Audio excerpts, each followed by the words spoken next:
බුදුහාමුදුරු අපිත් දකින්නැති බණත් අහන්නැති දේව ධර්ම ජාතකය අතීතයේ බරණැස් නුවර බ්‍රහ්මදත්ත නම් රජ කෙනෙක් සිටියා. ඔහුට පුත් කුමාරවරු දෙදෙනෙක් සිටියා.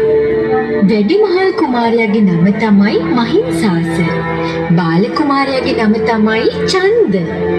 මේ කුමාරවරු කුඩා කාලයේදීම ඔවුන්ගේ මවට රෝගයක් වැළඳීම නිසා මරණයටපත් වුණා. මහත් ශෝකයෙන් කාලය ගෙවපු බ්‍රහ්මදත්ත රජතුමා ටික කාලයකට පස්සේ වෙනත් දෙසවක් විවාහ කරගත්තා. රජතුමා එයටත් ගොඩාක් ආදරය කළා.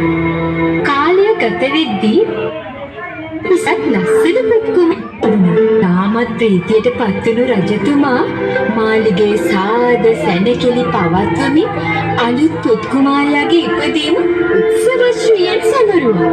දේවයන් වහන්සේ මේ බලන්නකෝ අපේ සිඟිති පුතාගේ ලස්සන හිරු මඩලක් බබලනවා වගේ. හැබෑමයි දේවියනි, හැබෑමයි. ඇත්තටම අපි පුතාට සූර්ය කුමාරයා කියලා නම තියමුද? සූර්ය කුමාරයා? අනේ හරිම අපූර්වයි රජතුමනි. මා ප්‍රිය දේවිය, මා මහත් ප්‍රීතියට පත්වලා ඉන්නේ. මේ සූර්ය කුමාරයා වෙනුවෙන් ඕනෑම වරයක් ඔබ ඉල්ලන්න. ඕනෑම වරයක් මා ඉටු කරන්න. දේවයන් වහන්සේ, මට අද සතුට වැඩිකමටද මන්දා දැන් මේ වෙලාවේ එහෙම කිසිම වරයක් ගැන මගේ හිතට එන්නේ නැහැ. මම ඒ වරය පසුවබෙන් ඉල්ලන්නම්.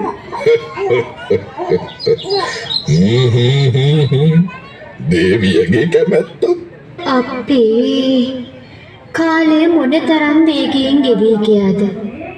මගේ සූර්ය කුමරුදයි පෙසට මේ දවස් එනකම් මං